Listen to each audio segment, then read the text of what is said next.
అందరికీ నమస్కారం. నేను మీ Deepti Nalamothu.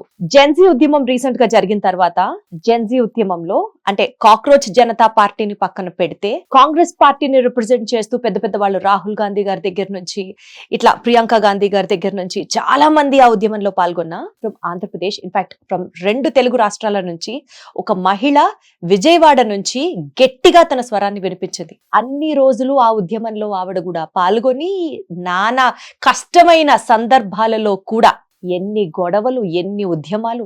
Being a lady politics లో సస్టైన్ అవ్వడం అంత ఈజీ కాదు. కాంగ్రెస్ పార్టీలో ఆంధ్రప్రదేశ్ నుంచి దేశవ్యాప్తంగా ఆవిడకి పరిచయాలు ఉన్నప్పటికీ కూడా ఆంధ్రప్రదేశ్ లో ఆ మహిళా నాయకురాల్ని కంప్లీట్ గా నిర్మూలించాలి పాలిటిక్స్ నుంచి అంటూ ఎన్ని శక్తులు ప్రయత్నించినా కూడా she's there. She stood like a rock stone and she is none other than the lady unstoppable. Padmashri Shankar గారు మనతో పాటు ఉన్నారు. ఒక్కసారి జాయిన్ అవుదాం. నమస్తే అండి, ఎలా ఉన్నారు? నమస్తే అమ్మా, always perfect. Super, I love the spirit. ఇప్పటి వరకు చాలా ఇంటర్వ్యూస్ లో మీరు పాలిటిక్స్ గురించి డీటెయిల్ గా మాట్లాడారు. పాలిటిక్స్ గురించి ఎప్పుడన్నా ఏదన్నా విషయాన్ని క్వశ్చన్ చేయాలి అంటే మీ గొంతు లేపారు, మీరంటే ఏంటో చూపించారు. ఈ ఇంటర్వ్యూలో let us talk about your personal space. As a women సొసైటీలో పాలిటిక్స్ లోకి రాణించాలి అని అనుకోవడం how easy is it or how difficult is it or what is your life experience? అక్కడి నుంచి the role of Congress party ఇవాళ రీసెంట్ గా మన ఎక్స్ ఎడ్యుకేషనల్ మినిస్టర్ అని చెప్పాలి, ఇప్పుడు ధర్మేంద్ర ప్రధాన్ గారి రాజీనామా చేసే వరకు జెన్జీ చేసినటువంటి ఉద్యమం వాళ్ళు ఇంకా ఆపలేదు, ఇంకా కొనసాగిస్తూనే ఉన్నారు. ఆ ఉద్యమంలో కూడా మీరు చూసింది, మీరు విన్నది, మీరు ఎదురైంది అన్ని ఎక్స్పీరియన్సెస్ డీటెయిల్డ్ గా షేర్ చేసుకుందాం. టు స్టార్ట్ విత్ మేడం, చెప్పండి అసలు how did you come into politics and what inspired you so much? The iron lady Shrimati Indira Gandhi. చిన్నప్పటి నుంచి కూడా మాది కాంగ్రెస్ కుటుంబం. కమ్యూనిస్టులకు వ్యతిరేకంగా పోరాటం చేసినటువంటి గ్రామం నుంచి వస్తున్నాను నేను. తాతలు తండ్రులు అందరూ కూడా పేద ప్రజల కోసం ఆ రోజున ఉన్నటువంటి పరిస్థితుల్లో కాంగ్రెస్ పార్టీతో పాటు కలిసి అనేక రాజకీయంగా ప్రయాణం చేయడం జరిగింది. స్థానిక సంస్థల్లో కూడా వాళ్ళు పోటీ చేసి చుట్టుపక్కల గ్రామాల వాళ్ళందరికీ కూడా ఆదర్శంగా ఉండి అనేక భూములను కూడా దానం చేసినటువంటి కుటుంబ నేపథ్యం నుంచి వస్తున్నాను. చిన్నప్పటి నుంచి కూడా మా ఫాదర్ నాకు ఇందిరాగాంధీ గారి గురించి అట్లా ఉండాలి ఒక ఆడపిల్ల అంటే అని చెప్పి ఆవిడ గురించి అనేక కథలు నాకు అట్లా చెప్పి పెంచడం జరిగింది అనమాట. నన్ను చాలా మగపిల్లలతో సమానంగా చాలా డేరింగ్ గా పెంచారు నన్ను. సో అవన్నీ వింటూ పెరిగిన దాన్ని. నేను రాజకీయాల్లోకి రావాలనుకున్నప్పుడు కూడా నేను ఇందిరాగాంధీ గారిని స్ఫూర్తిగా తీసుకుని ఆవిడ పుస్తకాలు చదివి ఆ విధంగా ధైర్యంగా మనం ముందుకెళ్ళాలి అని చెప్పి బయటకు వచ్చిన దాన్ని. నేను వచ్చిన దగ్గర నుంచి కూడా నేను అనేక విషయాల మీద దృష్టి పెట్టి చూసిన తర్వాత ఒక మహిళ రాజకీయాల్లో రాణించడం అంటే అది కూడా ఎటువంటి రాజకీయ నేపథ్యం లేనటువంటి కుటుంబం నుంచి, అంటే గ్రామస్థాయి రాజకీయాలు వేరు అండ్ స్టేట్ పాలిటిక్స్ వేరు అండ్ సెంట్రల్ పాలిటిక్స్ వేరు. సో అటువంటి జాతీయ పార్టీలో కాంగ్రెస్ పార్టీలో సస్టైన్ అవటం అంటే as you said it's not possible. And తర్వాత పెరిగిన కొద్దీ మన ఫైర్ బ్రాండ్ రేణుకా చౌదరి గారు లాంటి వాళ్ళని చూడటం, అండ్ ఇక్కడ విజయవాడలో కూడా స్వర్గీయ దేవినేని నెహ్రూ గారు కూడా నాకు ఎప్పుడు కూడా నన్ను బూస్టప్ చేయటం. సో ఇవన్నీ కూడా చూస్తూ ముందుకొచ్చిన దాన్ని. కాంగ్రెస్ పార్టీలో మాత్రమే ఎటువంటి పరిస్థితుల్లో అయినా అనేక అవకాశాలు మహిళలకు ప్రాధాన్యత ఇచ్చేది వివిధ దఫాలుగా మనకి అండగా ఉండగలిగింది. పొజిషన్స్ వైజ్ కూడా మహిళలు రాణించగలిగింది. కాంగ్రెస్ పార్టీలో అవకాశాలు ఎక్కువ అని చెప్పి నేను అనలైజ్ చేసుకుని, so even though today we must be facing a lot of hurdles in Congress party, but as a woman one day I'm sure, I'm confident I'll be successful through this Congress party. You're already successful. ఒక్కొక్క point మాట్లాడుకుందాం అండి. మీరు చెప్పిన దాంట్లో maybe మీరు inspire అయ్యింది ఇందిరాగాంధీ గారిని చూసి కాబట్టి మీరు కాంగ్రెస్ లోనే సర్వీస్ చేయాలి అని ఫిక్స్ అయ్యారా?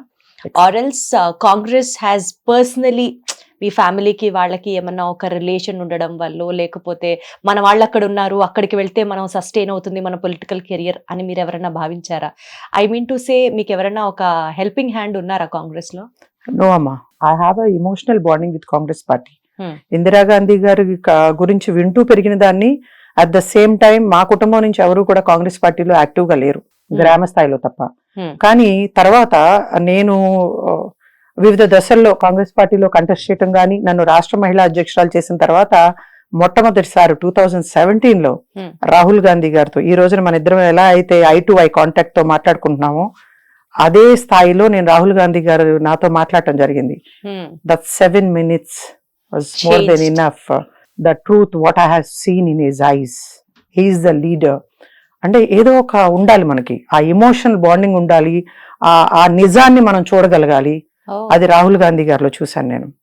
First conversation with Rahul Gandhi garu ఏంటది? అండ్ కాంగ్రెస్ పార్టీ ఆంధ్రప్రదేశ్ లో జాయిన్ అవ్వాలనుకునేటప్పుడు? No, I was already contested. 2014 Gannavaram assembly contest చేశాను. I was in 2015. నా వర్క్ చూసి నన్ను రఘువీరారెడ్డి గారు, కేవీపీ రామచంద్రరావు గారు నన్ను స్టేట్ మహిళా కాంగ్రెస్ ప్రెసిడెంట్ చేశారు. ఆ తర్వాత నేను కలిసిన సందర్భం రాహుల్ గాంధీ గారితో. ఆయన కళ్ళల్లో నిజాయితీ చూశాను, ఆయన దేశం కోసం పడుతున్నటువంటి తపన చూశాను, అందరినీ ఐక్యంగా ఉంచాలి అన్నటువంటి ఒక ఆ ఇమోషన్ చూశాను. ఆ సెంటిమెంట్స్ అవన్నీ ఉన్నాయి కాబట్టి, నాలో కూడా అవి ఉన్నాయి కాబట్టి, ఇటువంటి లీడర్ తో మనం ప్రయాణం చేయాలి. ఓకే, అప్పటికే సోనియా గాంధీ గారు ప్రధానమంత్రి పదవిని త్యాగం చేసిన సందర్భం. రాహుల్ గాంధీ గారు కూడా 2 సార్లు అవకాశం వచ్చినా సరే ప్రధానమంత్రి నాకొద్దు, నేను ప్రజల్లో ఉండాలనుకుంటున్నాను. ఇవన్నీ చూసిన తర్వాత నేను okay, position doesn't matter to me, I want to accompany this leader అనుకున్నాను. అదే విధంగా భారత్ జోడో యాత్ర మీరు అందరూ చూశారు. నన్ను ఒకళ్ళు పిలిచింది లేదు, నా అంతటి నేనే వెళ్ళిపోయాను ఏఐసిసి ఆఫీస్ కి. వెళ్ళిపోయి రాహుల్ గాంధీ గారితో నేను నడవాలనుకుంటున్నాను అన్నాను. సో నేను ఒక్కదాన్ని ఆంధ్రప్రదేశ్ నుంచి, నా పట్టుదల చూసి యాక్సెప్ట్ చేశారు. యాక్చువల్లీ మీరు వెయిట్ ఉన్నారు, నడవగలుగుతారా, 150 రోజులు, 12 రాష్ట్రాలు, 2 కేంద్రపాలిత ప్రాంతాలు అండ్ రకరకాల సీజన్స్ ఉన్నాయి. జమ్మూ కాశ్మీర్ లాంటి తీవ్రవాదులు ఉన్నటువంటి ప్రాంతంలో హౌ ఇస్ దట్ పాసిబుల్ అన్నారు. Why I can't do it అన్నాను. అంతే, యాక్సెప్ట్ చేశారు. రాహుల్ గాంధీ గారితో నడిచాను. కానీ ఆ టైంలో రాహుల్ గాంధీ గారితో ఉదయం నుంచి రాత్రి వరకు రోజుకు 25 కిలోమీటర్లు నడిచినా కూడా నాకు ఏ రోజున కాలికి బొబ్బ రాలేదు, ఒక జ్వరం రాలేదు, తలనొప్పి రాలేదు. వేసవకాలం చూసాం, వర్షాకాలం చూసాం, చలికాలం చూసాం. -10 degrees లో జమ్మూ కాశ్మీర్ లో కూడా మేము ఆ చలిలో కూడా నడిచిన సందర్భాలు ఉన్నాయి. తీవ్రవాదులు ఎటువంటి నుంచి వచ్చి మన అటాక్ చేస్తారో కూడా తెలియదు. ఆ మహారాష్ట్రకి వెళ్ళేటప్పటికి భారతీయ జనతా పార్టీ హెచ్చరికలు, చంపేస్తాం రాహుల్ గాంధీ గారిని. ఇప్పుడు మీకు రాహుల్ గాంధీ గారు ఒక అడ్మిరేషన్ అని అనుకుందాం, ఆయన కళ్ళలో నిజాయితీ చూశారు అని అనుకుందాం. అయినప్పటికీ కూడా ఇంత కష్టమైన యాక్టివిటీ ఎంచుకోవడానికి వెనకాల ఉన్నటువంటి ఇన్స్పిరేషన్ ఏంటి? చలిలో, మంచులో, టెర్రరిస్టుల మధ్య అయినా సరే ఎందుకు మీరంత పట్టు విడవకుండా కాన్స్టెంట్ గా నడుస్తూ వెళ్లారు? ఒక నమ్మకం. ఈ భారతదేశం కోసం ప్రాణ త్యాగాలు చేసినటువంటి కుటుంబం, ఒక యువరాజులాగా బ్రతకగలిగినటువంటి పరిస్థితులు ఉన్నాయి. ఈ రోజున దేశ ప్రజల కోసం వచ్చి ప్రాణాలకు లెక్క చేయకుండా మన కోసం ఫైట్ చేస్తున్నటువంటి, నిలబడినటువంటి వ్యక్తితో సపోర్టుగా ఉండాలి అనే ఒక ఆలోచనే నన్ను మెస్పరైజ్ చేసింది. ఎందుకో తెలియదు, దట్ వాట్ జస్ట్, నేను అది మాటల్లో ఎక్స్ప్రెస్ చేయలేను. కానీ ప్రతిరోజు ఆయనతో నడిచేటప్పుడు చిన్న పిల్లల దగ్గర నుంచి ముసలి వాళ్ళ వరకు కూడా వచ్చి వాళ్ళ కళ్ళల్లో నమ్మకం చూశాను నేను.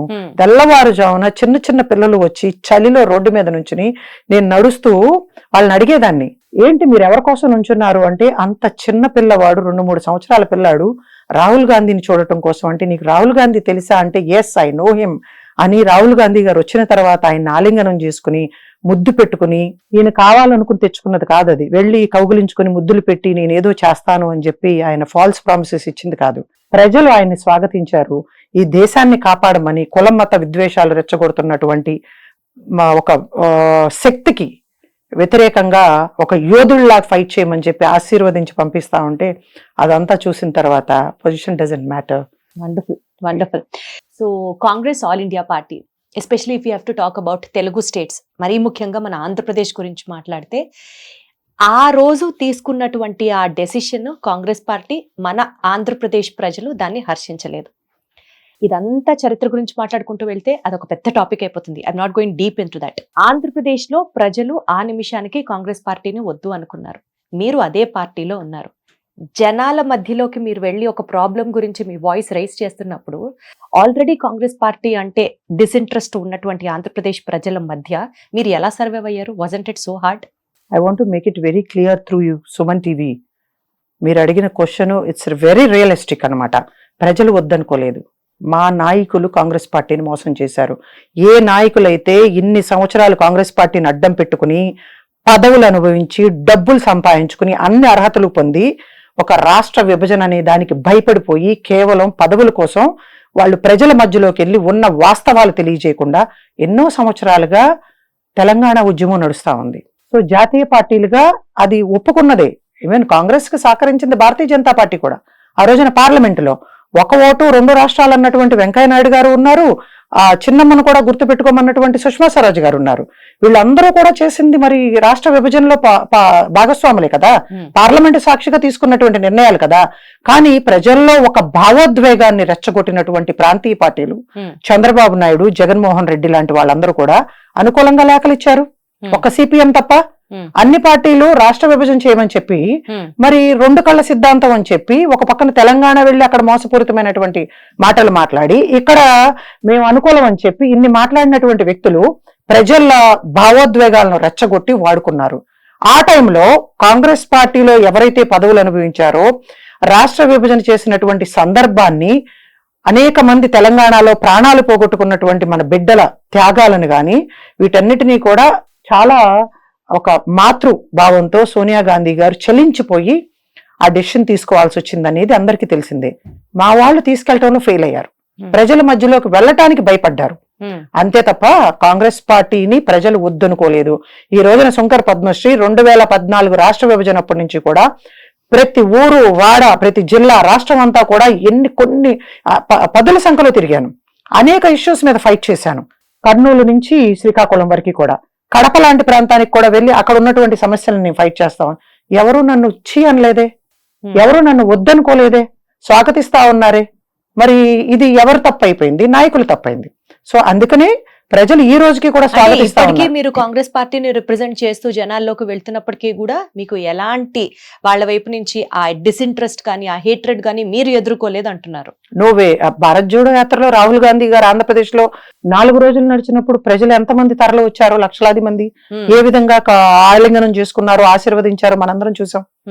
సో మీడియా అందరికీ కూడా తెలిసిందే, ప్రజలు చూశారు.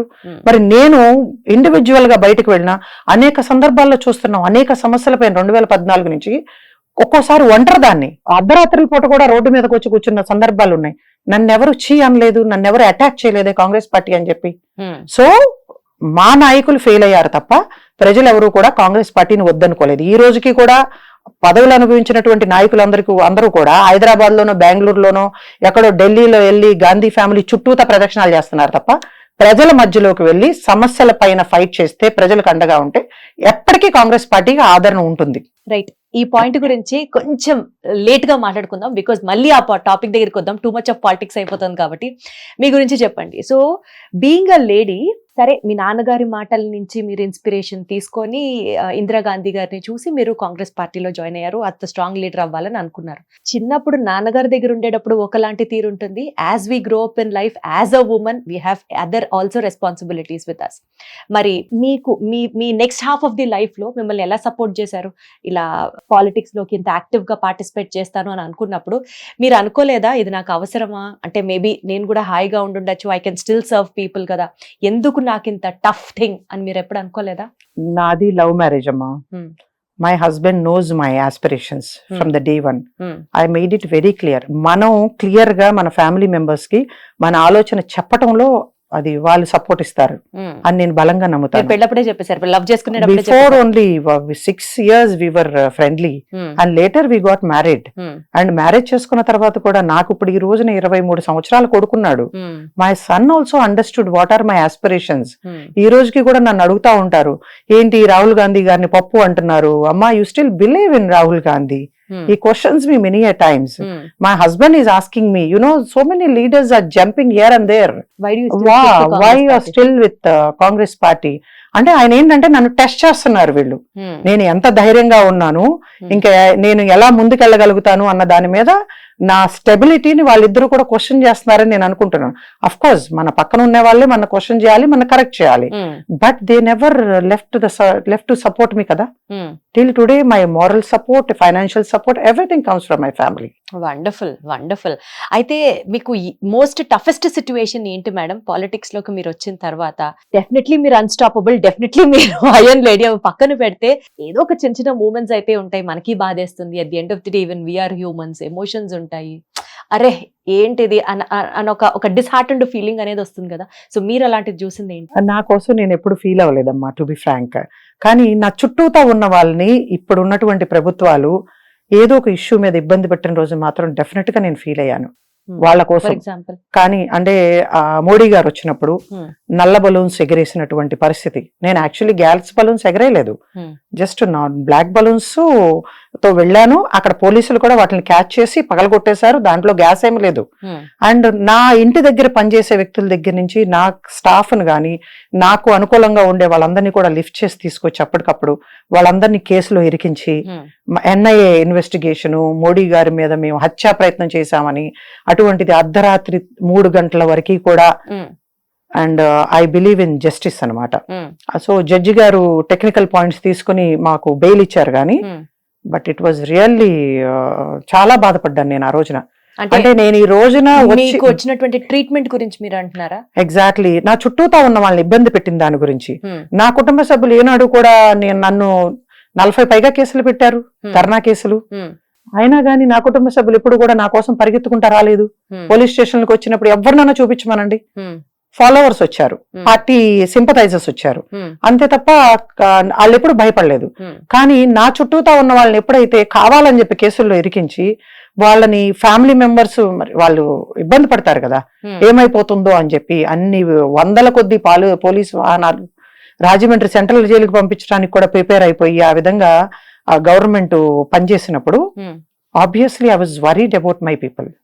నా చుట్టూతా ఉన్న వాళ్ళ కోసం నేను బాధపడ్డాను, అంతే తప్ప అంతకు మించి పెద్ద ఇన్సిడెంట్స్ కూడా నేనేం ఫేస్ చేసి. హస్బెండ్ కానీ సన్ కానీ ఎప్పుడు అనలేదా అండి, మనకి ఎందుకు ఇవన్నీ, జనాల్ని మనం చాలా రకాలుగా సర్వ్ చేయొచ్చు, పాలిటిక్స్ ఒకటే మార్గం కాదు, నీ మీద 40 కేసులు ఏంటి, మనకి లాస్ ఏంటి, ట్రోల్స్ ఏంటి, ఈ కామెంట్స్ ఏంటి, ఇవన్నీ మనకు అవసరమా అని ఎప్పుడు అనలేదా?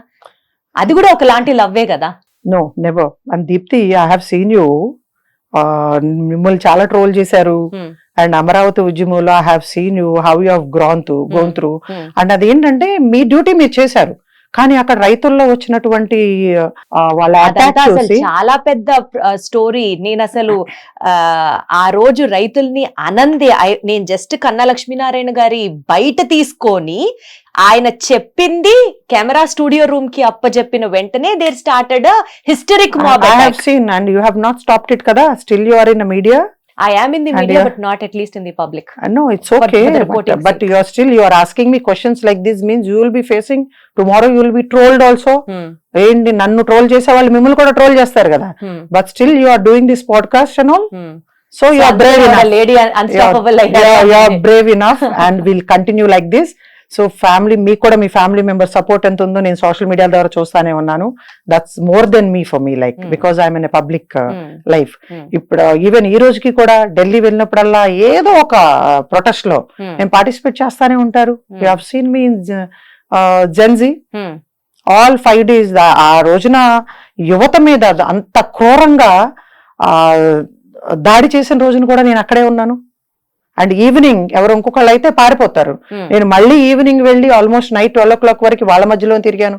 అక్కడ ఉన్నటువంటి దయనీయ పరిస్థితి చూశాను, మన బిడ్డల్ని ఏ విధంగా అయితే గాయపరిచారు. అక్కడ ఉన్న వాళ్ళందరితో కూడా నేను మాట్లాడాను. And I continue till Dharmendra Pradhan resigned. Actually దాని గురించి నెక్స్ట్ మాట్లాడదాం అనుకుంటున్నాను. ధర్మేంద్ర ప్రధాన్ గారు రిజైన్ చేయడం, నీట్ పేపర్ అవకతవకలు, లీకేజ్ మీద జెన్జీ తిరగబడడం, ఈ మొత్తం ఉద్యమాన్ని ఒక ప్యాకేజ్ గా మనం చూసుకుంటే కాంగ్రెస్ పార్టీ గెలుపు అని అంటారా, జెన్జీ కాక్రోచ్ జనతా పార్టీ గెలుపుగా చూస్తారా? I don't say it is cockroach Janata party, it's a victory of our Indian youth. Very well said. And మన బిడ్డలు వాళ్ళ హక్కుల కోసం, వాళ్ళ భవిష్యత్తు కోసం పోరాటం చేశారు. దానికి మద్దతుగా నిలబడింది కాంగ్రెస్ పార్టీ, ఇతర ఇండియా పక్షాలన్నీ కూడా. మీరు చూసుంటారు రాహుల్ గాంధీ గారు, ప్రియాంక గాంధీ గారు ఏ విధంగా అయితే మాకు కూటమితో ఉన్నటువంటి రాజకీయ పార్టీ నాయకుల్ని తీసుకుని అఖిలేష్ యాదవ్ గారు, సుప్రియ సూలే గారు, ఇటువంటి వాళ్ళందరినీ కూడా వెంట పెట్టుకుని వెళ్ళి ఒక మెరుపు దాడి, ప్రధానమంత్రి ఇంటి ముందు కూర్చోవటం అనేది చరిత్రలో ఎప్పుడూ జరగలేదు.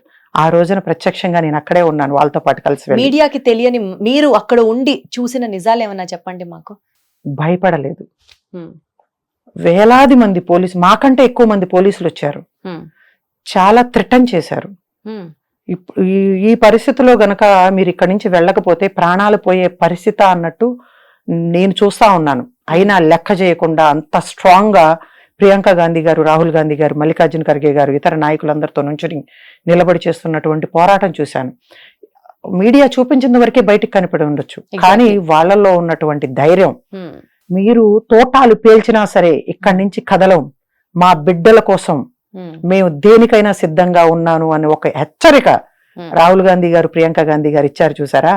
నేను ప్రధానమంత్రి ఇంటి ఆ గేటును పట్టుకుని నుంచున్నాను, కానీ అక్కడ మీడియా ఫోకస్ ఆబ్వియస్లీ మా మీద ఉండదు.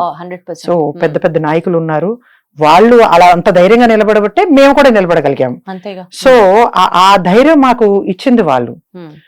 తర్వాత పోలీసులను తీసుకువచ్చి చాలా దుర్మార్గంగా ప్రాణ త్యాగాలు చేసినటువంటి గాంధీ నెహ్రూ కుటుంబం ఈ భారతదేశం కోసం ఆ రోజున ఆ రాహుల్ గాంధీ గారిని ఈడ్చేస్తా ఉంటే, ఆయన ముక్కులోంచి రక్తం వస్తే ఇందిరాగాంధీ గారి మాటలు గుర్తొచ్చినాయి. నేను ఉన్నా లేకపోయినా నా ప్రతి రక్త బొట్టు కూడా ఈ దేశాన్ని ఐక్యంగా ఉంచటం కోసం, సమగ్రతను కాపాడటం కోసం ఉంటుంది అని ఆవిడ చివరి మాటలు మాకు ఆ రోజున మళ్ళీ గుర్తొచ్చినాయి. మా కళ్ళు చెమర్చాయి. రాహుల్ గాంధీ గారిని కింద పడేసి మీరు చూడండి, అక్కడ కనీసం వందల సంఖ్యలో పోలీసులు అందరూ కూడా ఈడుస్తా ఉన్నారు నేల మీద.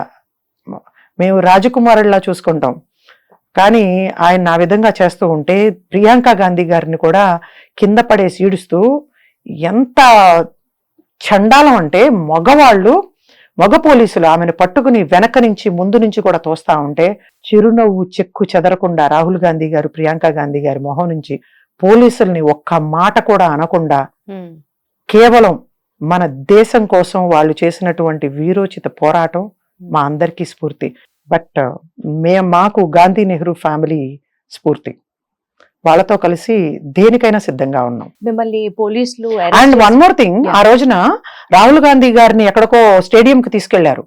అండ్ ఆల్మోస్ట్ నేను గూగుల్ చెక్ చేసుకుంటే 40 minutes డ్రైవ్ చూపిస్తుంది. ప్రియాంక గాంధీ గారిని మందిర్ పోలీస్ స్టేషన్ తీసుకెళ్లారు. రాత్రి 10 అయిపోయింది, రిలీజ్ చేయలేదు. ఒక ప్రతిపక్ష నాయకుడిని అంతసేపు పోలీసు దీంట్లో ఉంచటం అంటే ఇట్స్ నాట్ కరెక్ట్.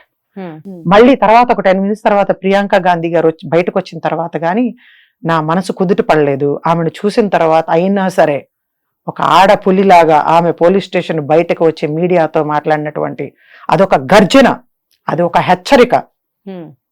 సో బేసికల్ గా మీరు కాంగ్రెస్ జనతా పార్టీకి సపోర్ట్ చేసినప్పటికీ కూడా, అంటే మీరు అన్నట్లు ఇందాక యంగ్స్టర్స్ జెన్జీకి సపోర్ట్ చేశాము అని మీరు అన్నా సరే, ఈ total series of incidents Congress కి చాలా కలిసి వచ్చింది అన్న మాటలో మీరు do you agree with that statement?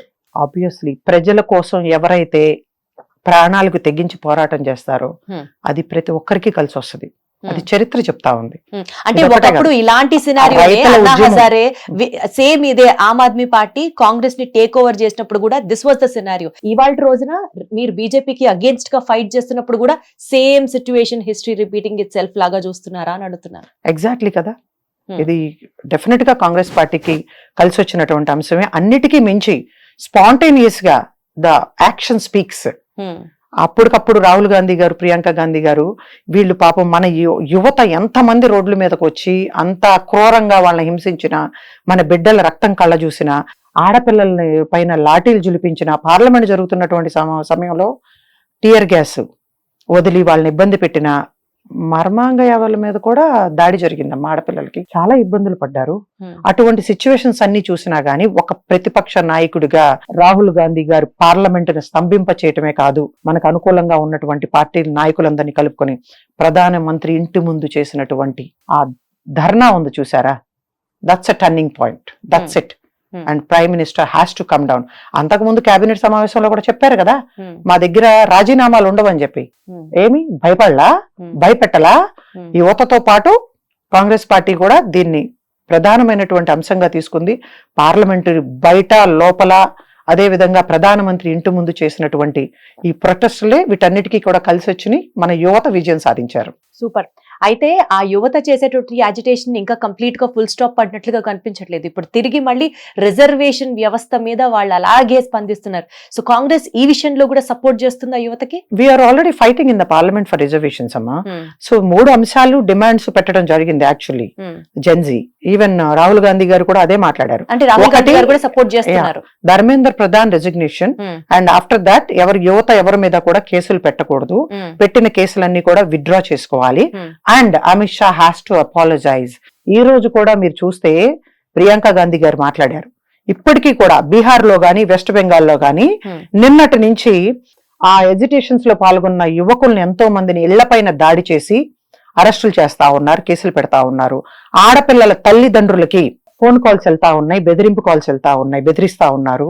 And ఇప్పటివరకు కూడా అంత పోలీసు వ్యవస్థనన్నిటిని కూడా అడ్డం పెట్టుకుని మన వాళ్ళని ఇంత కిరాతకంగా లాఠీ చార్జీ చేసి రక్తం కళ్ళ చూసినటువంటి అమిత్ షా ఇప్పటివరకు క్షమాపణ చెప్పలేదు. అది వాళ్ళు డిమాండ్ చేస్తున్నారు. జెన్జీ కూడా, రాహుల్ గాంధీ గారు కూడా పట్టుపట్టారు. అది అయ్యేంత వరకు కూడా వదిలిపెట్టాం. సో ఇప్పుడైతే ఒకటే నెరవేరింది, ఇంకా 2 ఉన్నాయి. స్టూడెంట్స్ మీద కేసులను ఇంకా కంప్లీట్ గా బ్యాన్ చేసేసారా లేదా అన్నది it's yet to be known. And next మీరు అన్నట్లుగా Amit Shah has to apologise అని అడుగుతున్నారు. సో అప్పటిదాకా మీ ఫైట్ ఇలానే కొనసాగిస్తారు. Exactly. And next they are going to take up the reservations issue and even petrol prices and all that. I think I'm watching in social media. వాటన్నిటికీ already మనం fight చేస్తుంది కదా. సోషల్ మీడియాలో ఇంకొక వాదన కూడా గట్టిగా వినిపిస్తోంది మేడం.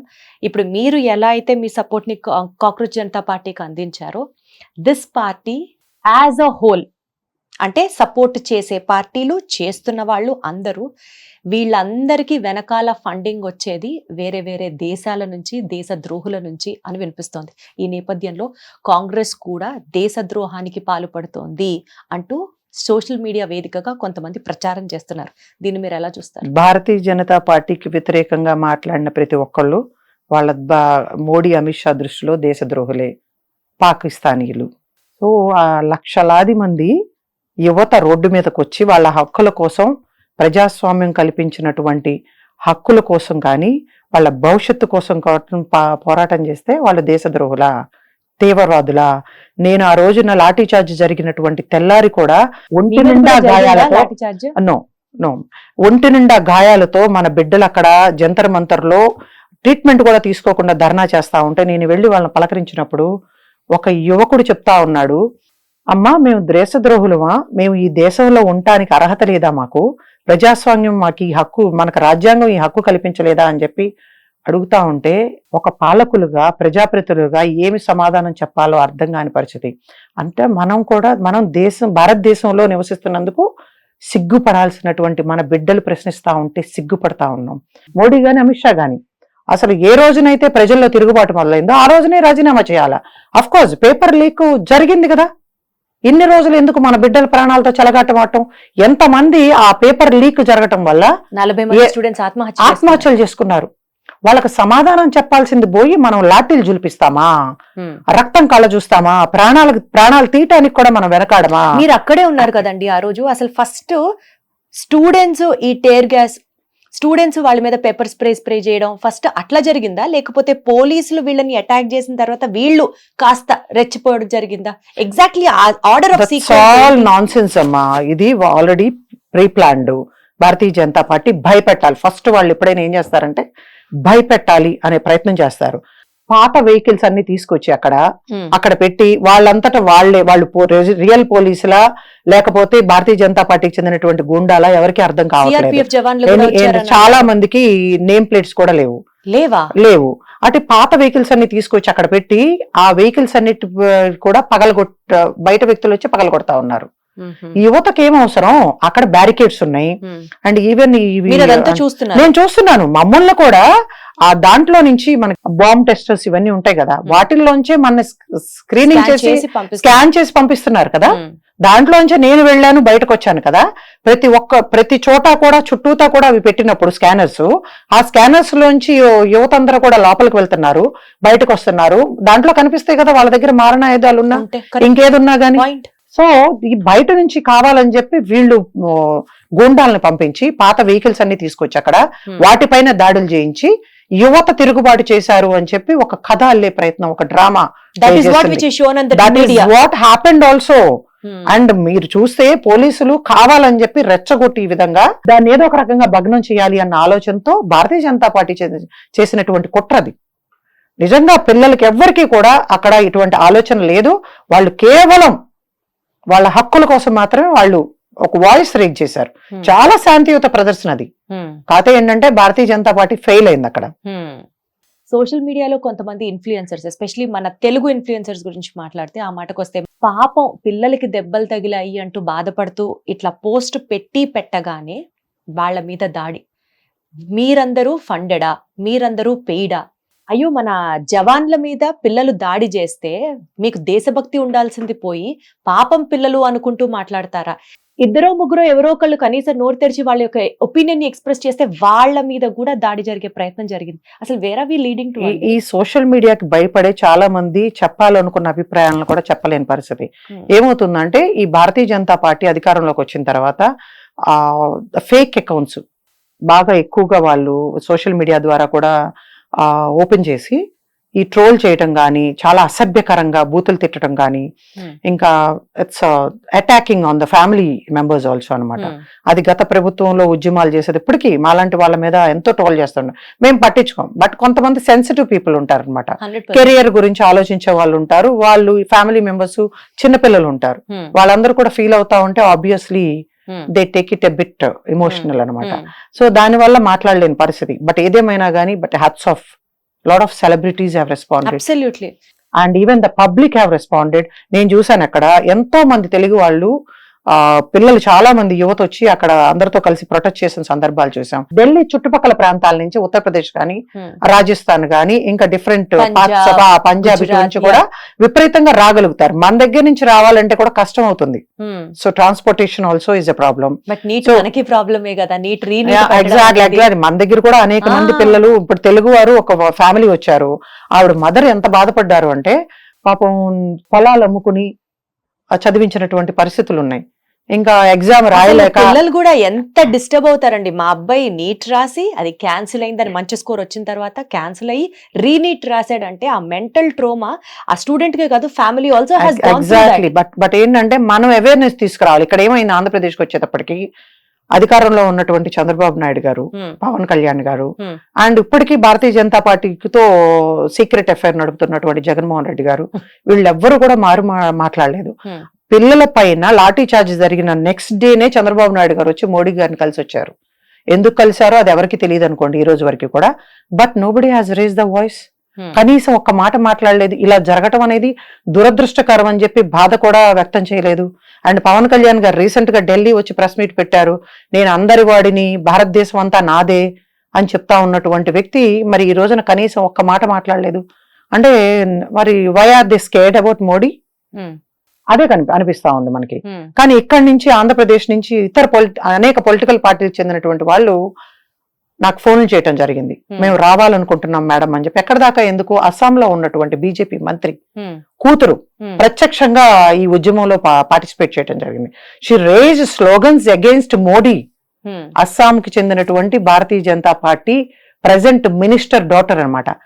ఆ మాత్రం ఇంగిత జ్ఞానం కూడా మన తెలుగు రాష్ట్రాల్లో ఉన్నటువంటి పాలకులకి, ప్రతిపక్ష నాయకుడికి లేదంటే మన అందరం కూడా సిగ్గుపడాల్సినటువంటి విషయం. సో ఆంధ్రప్రదేశ్ ప్రస్తుతం ఉన్నటువంటి సినారియో మీరు ఎలా చూస్తున్నారండి? అంటే నిజంగానే మనకి అమరావతి డెవలప్మెంట్ దగ్గర నుంచి, లేకపోతే ప్రామిస్ చేస్తున్నవన్నీ లైన్ లో వస్తున్నాయా మనకి?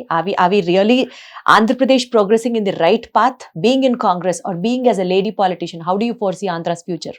It's totally zero, I can say. There is no development at all in Andhra Pradesh.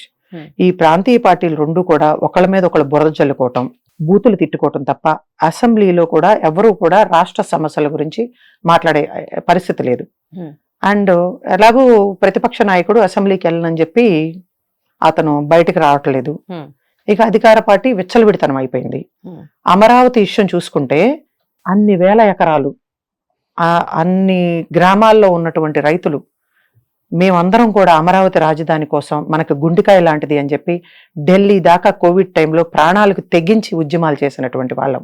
కేసులు పెట్టించుకున్నాం, బూతులు తిట్టించుకున్నాం, చాలా చండాలమైనటువంటి పదజాలంతో మమ్మల్ని అసభ్యకరంగా మా కుటుంబ సభ్యులను కూడా వదిలిపెట్టకుండా మాట్లాడారు. కానీ ఈ రోజున వేర్ ఇస్ ద డెవలప్మెంట్? ఈ రోజున ఈ కూటమి ప్రభుత్వం అధికారంలోకి వచ్చిన తర్వాత లబ్ధి పొందింది ఎవరయ్యా అంటే చంద్రబాబు నాయుడు, లోకేష్, పవన్ కళ్యాణ్.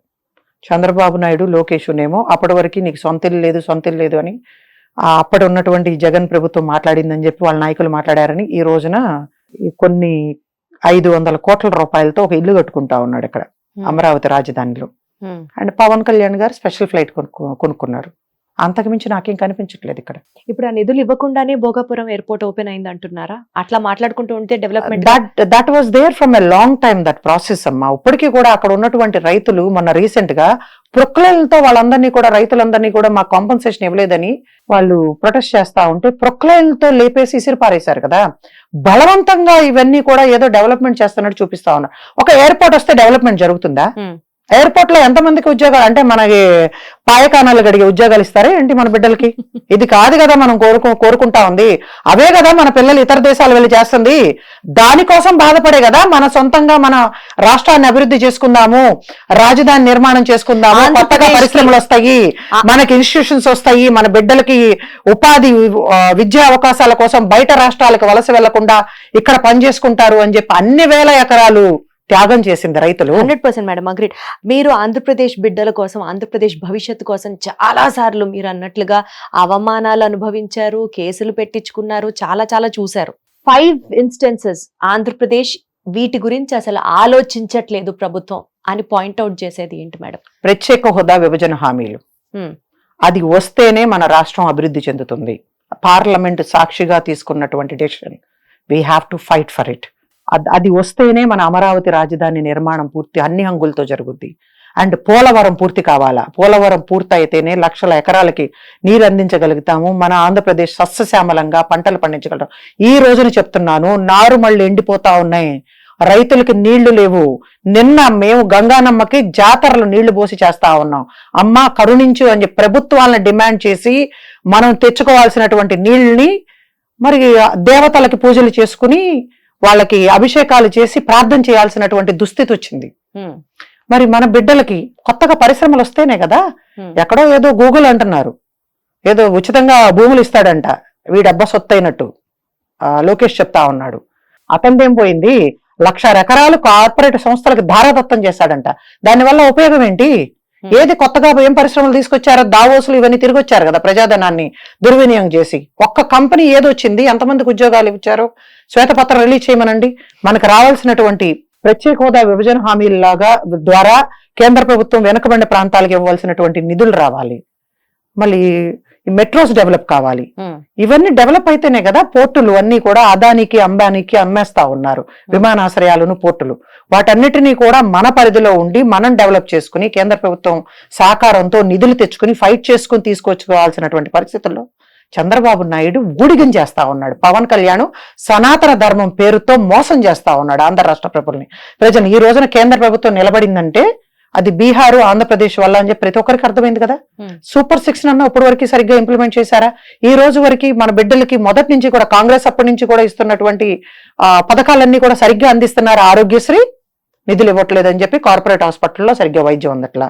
మరి ఏదో అమ్మ ఒడి ఏదో లేకపోతే అమ్మ తల్లికి వందనం ఏదో పేర్లు మార్చి ఇంప్లిమెంట్ చేస్తామంటున్నారు. అది సగానికి పైగా పేద కుటుంబాలకి ఎవరికి కూడా అందట్లేదు. And what are they doing? కనీసం శ్వేతపత్రం రిలీజ్ చేయండి అని డిమాండ్ చేస్తే దానికి సమాధానం చెప్పరు. కేవలం కేసులు పెడతా ఉన్నారు. ఎవరైనా వాళ్ళని ప్రశ్నించారు అంటే కేంద్ర ప్రభుత్వాన్ని అడ్డం పెట్టుకుని మా మీద కేసులు పెడతారు, లేదంటే సోషల్ మీడియాలో ట్రోల్ చేస్తారు. అంతకు మించి డెవలప్మెంట్ ఏమి కనిపించదు. మీ మీదకి జరిగే ఇంకొక ట్రోలింగ్ గట్టిగా ఎప్పుడు వినిపించేది చెప్తున్నాను మేడం, ఈ సందర్భం వచ్చింది కాబట్టి. శుంకర పద్మశ్రీ గారు చాలా బాగుంటారు, చాలా బాగా రెడీ అవుతారు, చక్కగా ఫుల్ గా అందంగా రెడీ అయ్యి వస్తారు, ఇచ్చిన స్క్రిప్ట్ చదువుతారు. అండ్ ఆవిడ మంచి ఫైనాన్షియల్ బ్యాక్ డ్రాప్ నుంచి వచ్చారు కాబట్టి ఆవిడకి డబ్బుతో పని లేదు, ఏది పడితే అది మాట్లాడేస్తారు. అండ్ ఆవిడకి ప్రజా సమస్యలు చాలా తక్కువ తెలుసు, ఆవిడ మేకప్ చెదిరిపోకుండా జనాల్లో తిరుగుతారు. ఇది మీ మీద ఉన్న ట్రోల్. కామెంట్ అవును అందుకే కదా నా పైన 40 పైగా కేసులు పెట్టారు, నన్ను ఈడ్ చేశారు. అంటే చెమటల కారుతా చీరలు చెంపించుకుని మేము రోడ్డు మీద చేసినటువంటి దిష్టి బొమ్మలు తగలబెట్టడం గాని, మరి పోరాటాలు చేసినవన్నీ కూడా ఇవన్నీ మరి నాకు ఏమి పని పాట లేక చేస్తున్నాను కదా. మన బిడ్డలు గనక ఆత్మహత్యలు చేసుకుంటే ఇమీడియట్ గా అర్ధరాత్రులు అపరాత్రులు అనుకుంటా వెళ్ళి వాళ్ళ కోసం మేము కాలేజీలు ఎదురుగా ధర్నా చేస్తా ఉన్నాం. మహిళల్ని అత్యాచారం చేసినప్పుడు, వాళ్ళని చంపేసినప్పుడు, లైంగిక వేధింపులకు గురి చేసినప్పుడు వెళ్ళి సవాలు చేస్తా ఉన్నాం, హోంమంత్రితో సహా ముఖ్యమంత్రితో సహా. మరి వీటన్నిటికీ కూడా మరి కేసులు పెడుతున్నారు అంటే ఊరికే నాకేం పని పాట లాగా పెడుతున్నారా? ఇవన్నీ నేను ఫేస్ చేస్తున్నాను కదా, కంట్రోల్ చేస్తున్నారు కదా. అవును నేను రెడీ అవుతాను, అది నాకు ఇంట్రెస్ట్. నీకు చేతను ఇప్పుడు ఇంతమంది అసెంబ్లీకి వస్తా ఉన్నారు మహిళా మంత్రులు ఎమ్మెల్యేలు అందరూ కూడా, అంటే రెడీ అవటం ఏమన్నా తప్ప? అది నా personal interest. But at the same time అసెంబ్లీలో కూర్చున్నటువంటి మహిళా మంత్రులు ఎమ్మెల్యేలు హోంమంత్రి కంటే కూడా నేను రోడ్డు మీద ప్రజా సమస్యల పైన పోరాటం చేస్తా ఉన్నాను. చెమటలు కారుతా ఉన్నాయి. మరి చెమటలు కారేటప్పుడు వాళ్ళలాగా మేకప్లు నాకేమి చెరగలేదే, నేను మేకప్ వేసుకోను, it's natural. Only impressive look తో ఉంటాను, అది నాకు ఇంట్రెస్ట్. సో ఇక్కడ ఫైనాన్షియల్ అంటే డబ్బులు ఉన్నంత మాత్రాన అందరూ ప్రజా సమస్యల మీద ఫైట్ చేయాలని లేదు, కేసులు పెట్టించుకోవాల్సినటువంటి కర్మ లేదు. రాహుల్ గాంధీ గారు రాజకుమారుడు, ప్రియాంక గాంధీ గారు ఎక్కడ ఉంటే ఎంత గొప్పగా బతకాల్సినటువంటి ఆవిడ ఈ రోజున చెమటలు కక్కుతూ రోడ్ల మీద పోలీసుల చేత ఈడ్చి పారేసుకుంటూ ఇంత తిట్టించుకోవాల్సినటువంటి పని లేదే. ఇందిరాగాంధీ గారిని కూడా బూతులు తిడుతూ ఈ రోజున సోషల్ మీడియాలో పోస్టులు పెడుతున్నారు. దానికి అడ్డే లేదు అంతే లేదు, ఎవరు కూడా వాళ్ళు ఏమి చేయలేదు అనుకున్నట్టు ముందుకు వెళ్ళిపోవడమే. Yes exactly. అంతకన్నా ముందు కూడా అయి ఉండొచ్చు. బట్ నాకు తెలిసే ఒక 10-15 ఏళ్ళు అనుకుంటే అప్పటి నుంచి మీ జర్నీ చూస్తూ చూస్తూ మీ డెడికేషన్, మీ హార్డ్ వర్క్, మీ కేసులు, మీ ట్రోల్స్, మీ మీద కామెంట్లు, మీ నెగిటివిటీ ఇదంతా చూస్తున్నా కూడా అంటే ఈ పాటికి ఎక్కడో ఉండాలి కదా శంకర్ పద్మశ్రీ గారు, ఇంకా ఎందుకు ఈ స్టేట్ పాలిటిక్స్ లో అది కూడా గుర్తింపు లేకుండా ఇక్కడిక్కడే ఇంకా why she so striving hard అన్న ప్రశ్నకి మిమ్మల్ని మీరు ఇంట్రాస్పెక్ట్ చేసుకోలేదా ఎప్పుడు? ప్రతి రోజుకి కూడా నాకు బలం పెరుగుతా ఉంది. And that's my dedication. I feel like it's a commitment and a hard work pays. ఈ రోజు కాకపోతే రేపైనా చాలా సంవత్సరాలు అయింది కదా. యాజ్ అ ఇండివిజువల్ శంకర్ పద్మశ్రీకి ఇంత గుర్తింపు వచ్చింది అంటే నేను ఇన్ని సమస్యల మీద ఫైట్ చేయటమే, అంత ధైర్యంగా నేను ప్రజా సమస్యల కోసం మాట్లాడటమే. సో మీరందరూ కూడా నన్ను అభిమానిస్తున్నారు అంటే so that's what I feel like. And I'm going to be like this. The position doesn't matter, I always say that. ఈ రోజున ప్రధానమంత్రి కాకపోయినా రాహుల్ గాంధీ గారిని అభిమానించే వాళ్ళు కోట్లలో ఉన్నారు.